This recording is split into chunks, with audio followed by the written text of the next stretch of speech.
নবম দশম শ্রেণীর সকল শিক্ষার্থীবৃন্দ, ইনস্টিটিউট অফ বেসিক ম্যাথসের পক্ষ থেকে সকলকে স্বাগত।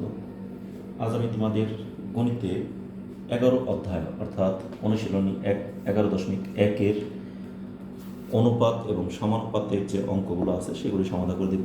গতদিন আমি তোমাদের এই অধ্যায়ের শুধু মৌলিক বিষয় নিয়ে আলোচনা করেছিলাম এবং সেখানে তোমাদের যে সূত্রগুলো ছিল সেই সূত্রগুলো সম্পর্কে আলোচনা করেছিলাম। অনুপাত কী, সমানুপাত কী, ক্রমিক সমানুপাত কী, এবং সেখানে তোমাদের বেশ কিছু তথ্য নিয়ে এখানে আলোচনা করা হয়েছিল যেমন তোমাদের এখানে ব্যস্তকরণটা কী, একান্তরকরণ কী, যোজন কী, বিয়োজন কী বা যোজন বিয়োজন কী, এবং একাধিক অনুপাতের কিভাবে আমরা পূর্ব রাশিগুলোর যোগফল এবং উত্তর রাশিগুলোর যোগফল নিয়ে অনুপাত গঠন করলে সেগুলি কীভাবে সমান হয়, এই যে বিষয়গুলো নিয়ে গতদিন আমি শুধুমাত্র সূত্রগুলো নিয়ে আলোচনা করেছি। গতদিন অর্থাৎ গত লেকচারটি তোমরা অবশ্যই দেখে নেবে, সেখানে অবশ্যই এগুলি জানতে পারবে। তা আজ আমি তোমাদের সরাসরি অনুশীলনীতে নিয়ে যাব। অনুশীলনী দেখো 11.1। এখানে প্রথম অঙ্কটি আমি খুব দ্রুততার সাথে এখানকার বেশ কিছু অঙ্ক তোমাদেরকে সমাধান করে দেবো। ছোট্ট ছোট্ট অঙ্ক এগুলি আছে। এখানে দেখো 1 নম্বরে কী দেওয়া আছে, দুইটি বর্গক্ষেত্রের বাহুর দৈর্ঘ্য যথাক্রমে a মিটার এবং b মিটার, এদের ক্ষেত্রফলের অনুপাত কত? আমরা জানি বর্গক্ষেত্রের এক বাহুর যে কোনো একটি বাহুর দৈর্ঘ্য জানা থাকলে তাহলে তার ক্ষেত্রফল বের করা যায়, কারণ বর্গক্ষেত্রের 4টি বাহুই পরস্পর সমান। তাহলে একটি বাহুর, মনে করলাম প্রথম একটি বর্গক্ষেত্র, তার এক বাহুর দৈর্ঘ্য যদি a মিটার হয় তাহলে তার ক্ষেত্রফল হবে কত? a কে স্কোয়ার করলে হয়ে যাবে a গুণন a, মানে a স্কোয়ার বর্গমিটার। আর দ্বিতীয় বাহুটার ক্ষেত্রফল হবে, মানে দ্বিতীয় বর্গক্ষেত্রের ক্ষেত্রফল হবে b স্কোয়ার বর্গমিটার, এবং এদের অনুপাত হবে a square is to b square, মানে a স্কোয়ার অনুপাত b স্কোয়ার। শেষ। অঙ্ক কিন্তু মুখোমুখি সমাধান হয়ে গেল। তারপর একটু কীভাবে লিখে করতে হয় এটা তোমাদেরকে একটু দেখিয়ে দিই, ঠিক আছে? দেখো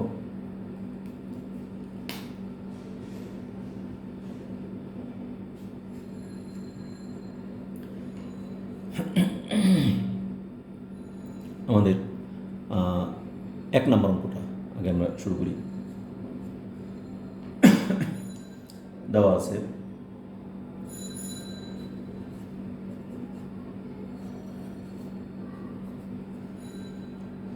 প্রথম বর্গক্ষেত্রের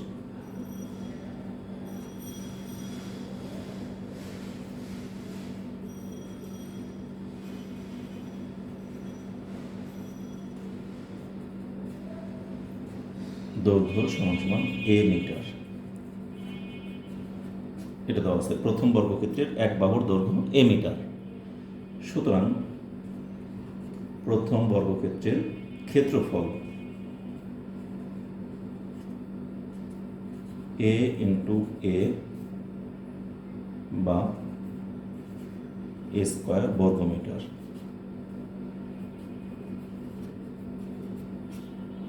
আবার দ্বিতীয় বর্গক্ষেত্রের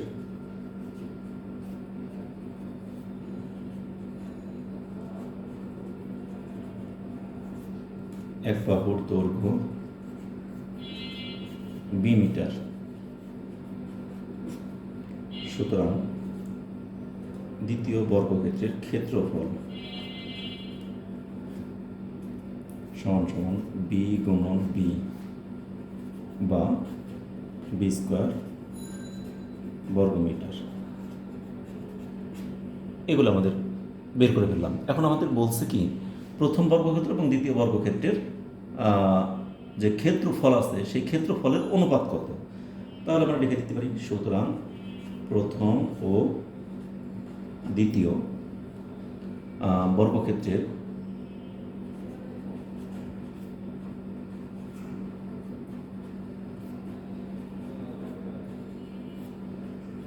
ক্ষেত্রফলের অনুপাত কত হবে? a square is to b square, মানে a স্কোয়ার অনুপাত b স্কোয়ার। এটি অ্যান্সার। এখানে আমরা অ্যান্সার দিয়ে দিতে পারি, অথবা আমরা এরকম লিখেও দিতে পারি, উত্তর নির্ণয় অনুপাত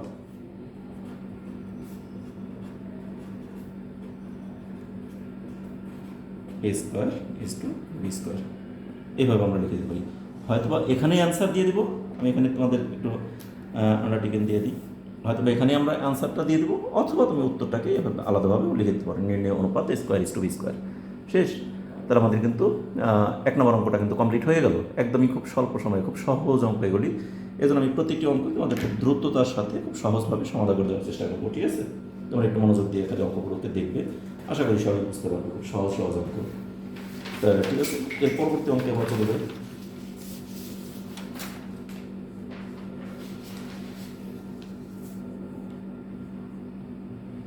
দেখো 2 নম্বর অঙ্ক।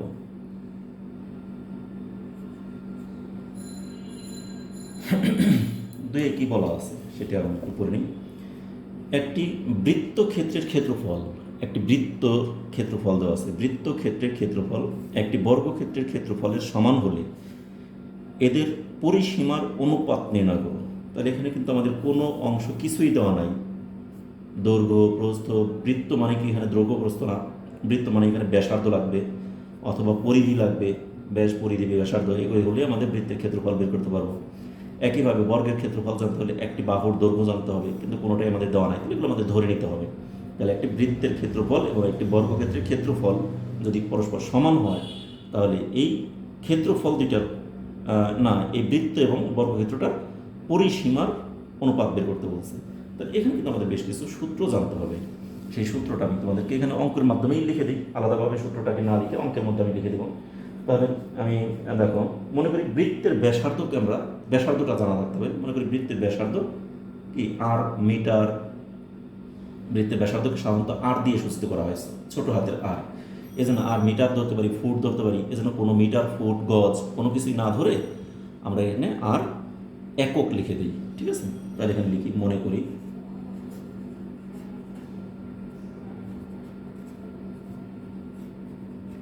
বৃত্তের ব্যাসার্ধ, ঠিক আছে? বৃত্তের ব্যাসার্ধ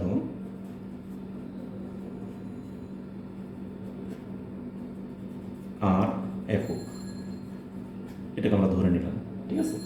বৃত্তের ব্যাসার্ধ যদি আর একক হয়, তাহলে এখানে একটা সূত্র হলো, সুতরাং বৃত্তের ক্ষেত্রফল,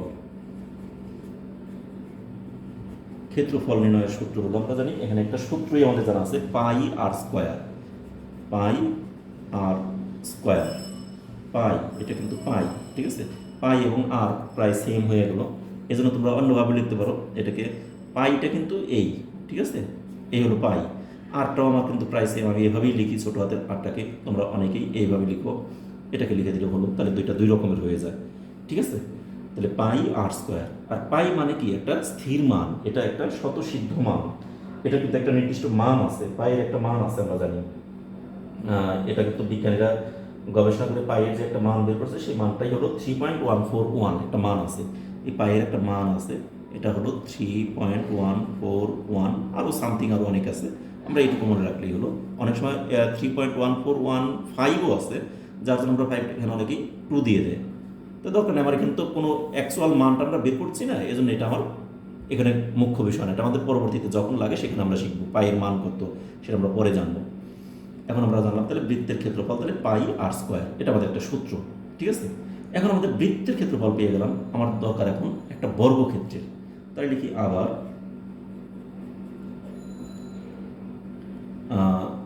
একটা বর্গক্ষেত্রের দৈর্ঘ্য, বর্গক্ষেত্রের এক বাহুর বা প্রত্যেক বাহুর দৈর্ঘ্য লিখি, বর্গ ক্ষেত্রের এক বাহুর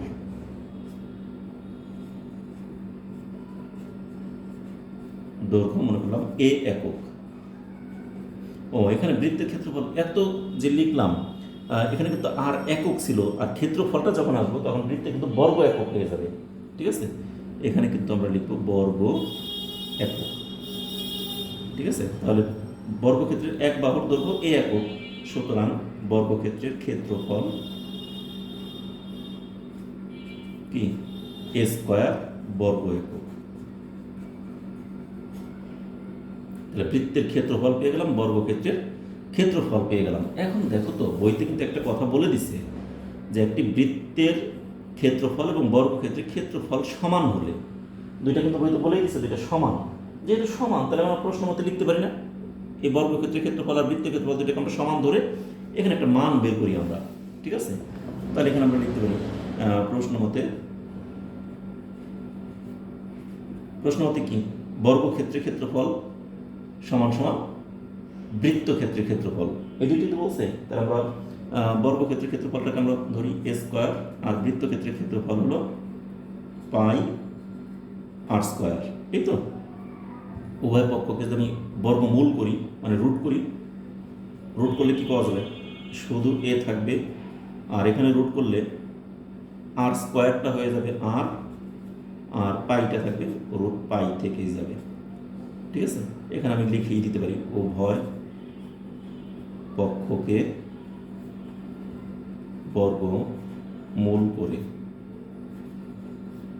বর্গমূল মানে রুট করে। ঠিক আছে, তাহলে এর একটা মান আমরা পেয়ে গেলাম। ঠিক আছে, এ পর্যন্ত আমাদের এখানে থেকে যায়।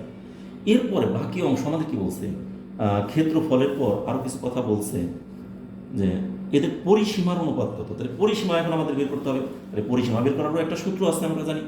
সেই সূত্রটাকে এখানে আমরা প্রয়োগ করি। যেহেতু একটা বর্গ মানে কি আমরা জানি, দেখো তো, একটা বর্গ মানে 4টি বাহুই পরস্পর সমান। তাই না? এটা একটা বর্গ মনে করো, আমি কোথায় এখানে একটা দেখাই, মনে করলাম এটা একটা বর্গ, 4টি বাহুই পরস্পর সমান। তাহলে এই বাহুটা যদি এ হয়, তাহলে এটাও তো এই হবে। তাহলে আমাদের এই 4টি বাহু এ হলে তাহলে বর্গের পরিসীমা কত হবে, 4a হয়ে যাবে না? এটার এই পরিসীমাটা হবে কত, 4a, মানে এ যোগ এ যোগ এ যোগ এ, তার মানে 4a। ঠিক আছে, তাহলে আমাদের বর্গের পরিসীমা আমরা জানি 4a। ঠিক আছে, আবার বৃত্তের পরিসীমার একটা সূত্র আমরা জানা আছে 2πr। এখানে পাই আর স্কোয়ার হলো বৃত্তের ক্ষেত্রফলের সূত্র, আর বৃত্তের পরিসীমার সূত্র হলো 2πr। তাহলে সেই অনুযায়ী আমরা এখানে লিখি। এখন আমরা জানি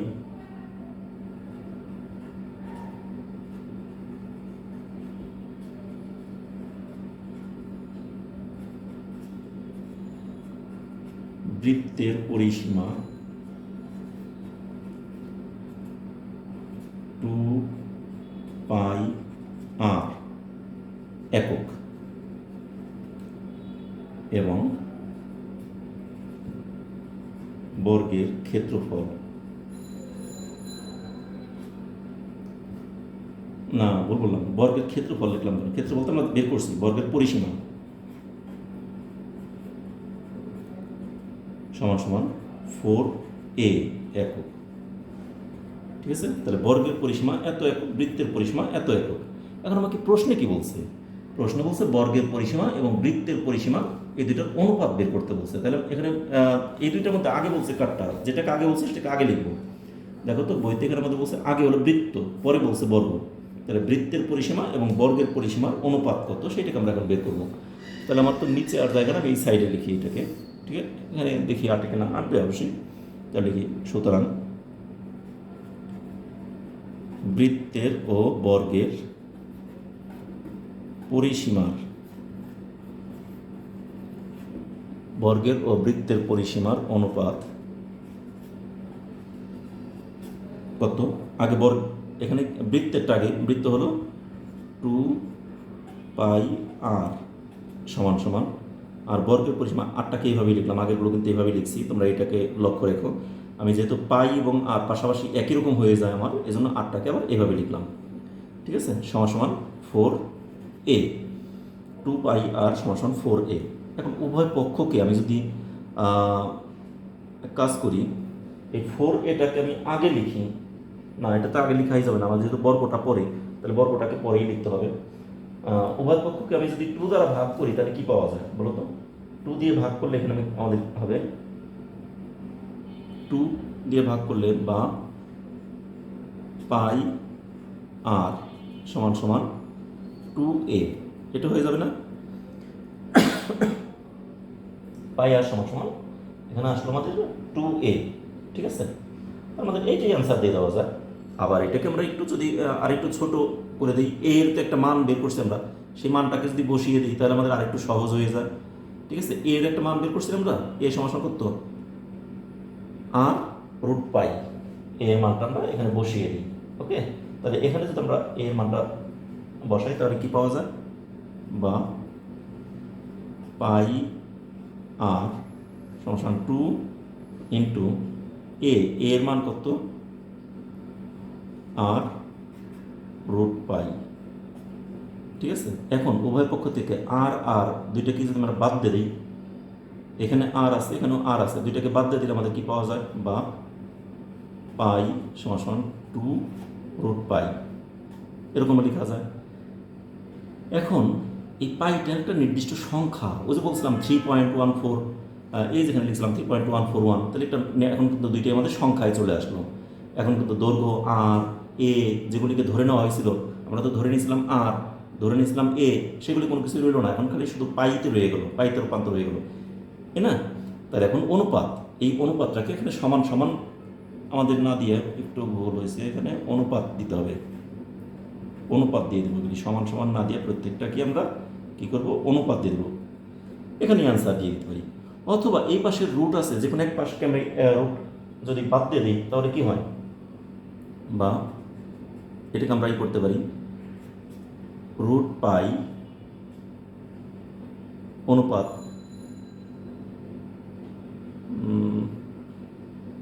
অনলি 2, এটাও লেখা যায়। এখন বলবো এটা কীভাবে আসলো, রুট পাই অনুপাত 2, এটাও কিন্তু আমরা অ্যান্সার দিতে পারি। তাহলে অনুপাতটা আমরা দুইভাবেই লিখতে পারি, ঠিক আছে। এখন বলবো এটা কিভাবে আসলো, সেটা আনার একটা পদ্ধতি হলো, দেখো আমি অন্য জায়গায় দেখাই, যেহেতু আমার এখানে জায়গা খুব সংকীর্ণ, এখানে আমি এই বিষয়টাকে দেখাই। যেমন এখানে আমাদের ছিল পাই, তাই না, আগেরটায় পাই ইজ টু 2 রুট পাই, তাই না। এখন এই পাইটাকে আমি কীভাবে লিখতে পারি বলো তো, পাইটাকে আমি লিখতে পারি কি, root pi into root pi লিখতে পারি না, ইজ টু 2 রুট পাই। এখন একটা রুট পাইকে যদি আমরা ভ্যানিশ করে দিই, অর্থাৎ উভয় পক্ষকে রুট পাই দ্বারা ভাগ করে, তাহলে কী পাওয়া যায়, একটা রুট পাই, আর ডান পাশে শুধু 2 থাকে না, সেটাকে আমি এখানে করলাম। তার মানে এই রুট পাইটাকে আমি ক্রস করে দিলাম, মানে বাদ দিয়ে দিলাম, কী করে, উভয় পক্ষকে রুট পাই দ্বারা ভাগ করে। এগুলিকে আমরা লিখে দিতে পারি, না লিখে দিলেও চলে। তাহলে এটি আমাদের অ্যান্সার, ঠিক আছে। তাহলে উত্তর নির্ণয় অনুপাত, এখানে আমরা লিখে দিই, উত্তর নির্ণয় অনুপাত সমান সমান রুট পাই ইজ টু 2, মানে রুট পাই অনুপাত 2, এটি কিন্তু আমাদের অ্যান্সারটা চলে আসলো, ঠিক আছে। তাহলে আমাদের কিন্তু 2 নম্বর অঙ্কটা কিন্তু সহজেই সমাধান হয়ে গেল। আমাদের 1 নম্বর 2 নম্বর দুটি অঙ্ক কমপ্লিট। এবার 3 নম্বর অঙ্কে চলে যাই আমরা। দেখো, আশা করি সবাই বুঝতে পেরেছি, খুব সহজ অঙ্কগুলি। আমরা এখানে বৃত্তের ব্যাসার্ধকে ধরছি আর, তাহলে ক্ষেত্রফল হলো পাই আর স্কোয়ার, এটা আমরা সূত্র অনুযায়ী জানি। আবার বর্গের এক বাহুর দৈর্ঘ্য এ, সুতরাং ক্ষেত্রফল হলো এ স্কোয়ার। এবার তার আমাদের প্রশ্ন বলছে দুইটারই ক্ষেত্রফল সমান, তাহলে এ স্কোয়ার সমান সমান এটা, তার মানে উভয় পক্ষকে রুট করলে এই স্কোয়ারে কাটা গিয়ে শুধুমাত্র এ থাকে, এখানে থাকে আর স্কোয়ারকে রুট করলে শুধু আর হলো, আর পাইটা রুট রয়ে গেল। আমরা জানি বৃত্তের পরিসীমা 2 পাই আর বর্গের পরিসীমা 4a, ঠিক আছে। তাহলে এখন আমাকে বলছে এই দুইটার অনুপাত বের করতে, তাহলে 2 পাই আর অনুপাত 4a, উভয় পক্ষকে 2 দ্বারা ভাগ করে আমরা পেলাম কি, পাই আর অনুপাত 2a, 2 দ্বারা ভাগ করলে এখানে 2 থেকে যায়। এরপর দেখো এই এ এর মানটা আমরা বসাইলাম, এ এর মান আমরা যেখানে যেটা পেয়েছি আর ইন্টু পাই রুট পাই, তারপর এখান থেকে ক্যালকুলেশন করে এটা পেয়ে শেষ। আমাদের 2 নম্বর অঙ্কটা কিন্তু কমপ্লিট। এবার 3 নম্বর অঙ্কটা দেখো আমরা কি করতে পারি।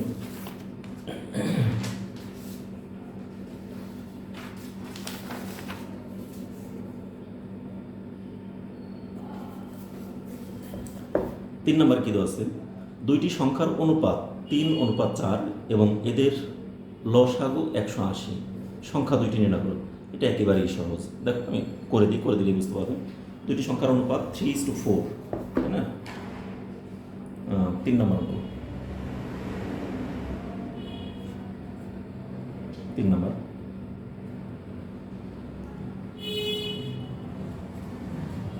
দুইটি সংখ্যার অনুপাত কত, 3:4, এই তো। তাহলে এখন লিখি, মনে করি প্রথম সংখ্যাটি 3x এবং দ্বিতীয় সংখ্যাটি 4x। তাহলে প্রথম সংখ্যাটি 3x এবং দ্বিতীয় সংখ্যাটিকে আমরা ধরে নিলাম 4x, এটা আমরা ধরে নিলাম, ঠিক আছে। এখন আমাকে বলছে কি এই 3x এবং 4x এর লসাগু কত বলে দেওয়া আছে। এখানে বলছে সংখ্যা দুটির লসাগু দেওয়া আছে 180। তাহলে এখন এই 3x এবং 4x এর লসাগু হয় কত, তাহলে কি সুতরাং 3x এবং 4x এর লসাগু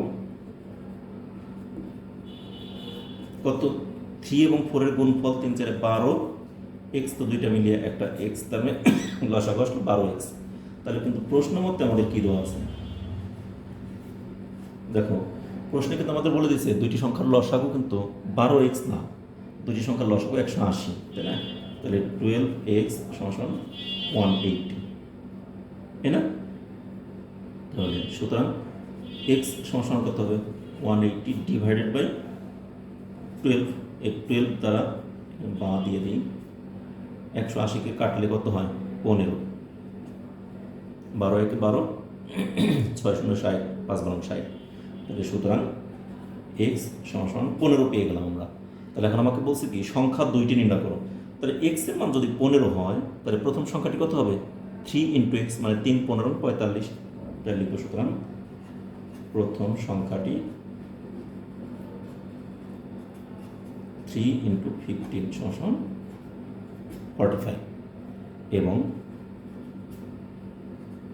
দ্বিতীয় সংখ্যাটি 4 × 15 60। এটি অ্যান্সার। এরকম ব্র্যাকেট দিয়ে এখানে অ্যান্সার লিখতে পারো, অথবা লিখে দিতে পারো আলাদা, এরকমও লিখতে পারো যে উত্তর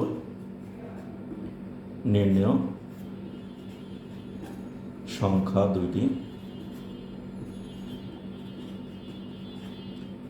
45 এবং 60, এরকমও দিয়ে দিতে পারো। তোমরা ইচ্ছা হলে এভাবে এই পর্যন্ত করে এখানে ব্র্যাকেট দিয়ে অ্যান্সার দিতে পারো, অথবা এরকম করে উত্তরটা আলাদা করে লিখে দিতে পারো। ওটাও সাইডে তো আর লিখবে না, লিখবে নিচে, নিচে আমার জায়গা নেই, এই জন্য আমি উপরেই ওখানে সাইডে লিখে দিলাম। ঠিক আছে, তাহলে আমাদের 3 নম্বর অঙ্কটাও কিন্তু কমপ্লিট হয়ে গেল। ঠিক আছে, তাহলে আমাদের 1 2 3 তিনটা অঙ্কই একেবারে খুব সহজভাবে করে আমরা সমাধান করে দিলাম।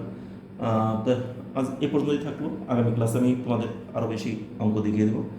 বাকি অঙ্কগুলো আগামী ক্লাসে করে দেবো।